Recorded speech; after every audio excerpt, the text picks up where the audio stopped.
Então eu trouxe aqui essa figura aqui, esse fluxograma, que demonstra o processo de uma maneira mais generalizada. Então, o autor ele vai sumarizar o trabalho dele, né? Pode ser o trabalho que ele obteve, por exemplo, realizou, por exemplo, um doutorado, que geralmente é o que a gente precisa fazer, né? Depois de redigir uma tese, você vai sumarizar os principais achados da sua pesquisa, né? E vai colocá-los em um artigo científico, né? Geralmente artigos eles vão ter uma quantidade de páginas bem menor do que uma tese, né? Geralmente são escritos em inglês, né? Mas temos alguns artigos em periódicos em português, né? Ok? Falar sobre o que é periódico primeiro, né? Bom, periódico, né? A gente chama também de journal, né? Uma revista científica, né? E é uma revista que ela é publicada a partir de, com base em um período de tempo, né? Então, ou anualmente, ou semestralmente, ou mestralmente, né?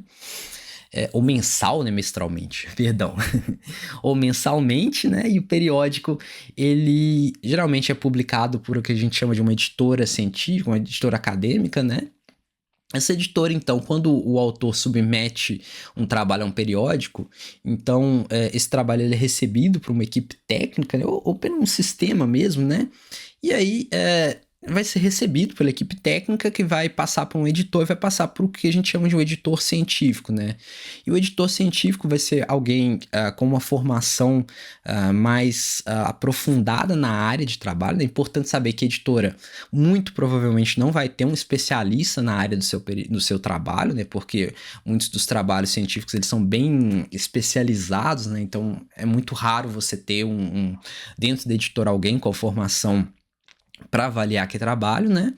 E essa equipe então vai procurar provavelmente um editor científico externo, né? Geralmente um profissional acadêmico com uma formação mais bem estabelecida, né?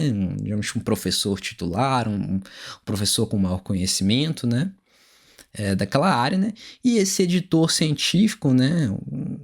Vai receber esse trabalho e vai definir uma equipe de revisores, né? Ele vai escolher, ou com base nos conhecimentos dele, com base em pessoas que ele já conheceu, que talvez tenham um maior conhecimento na área, ou então com base em informações que a própria editora passou para ele, né? Vai selecionar alguns revisores, né? E esses revisores, antes de mais nada, o editor, provavelmente ele não vai ler o artigo como um todo, né? Mas ele pode ler partes do artigo, né? E ter alguma visão inicial, né? Mas ele tem que ser...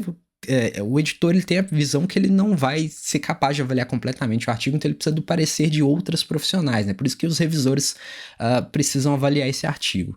Então ele vai escolher geralmente já são no mínimo 2 revisores, né? Ou muitas vezes, para se ter uma visão um pouco melhor, se escolhe mais do que 2 revisores, né? Apesar que é difícil você conseguir vários revisores especialistas, né? E os revisores, sim, vão ler o artigo por completo, vão testar a metodologia que você fez, vão validar, vão comparar com outros trabalhos, né? Vão fazer uma análise completa, né?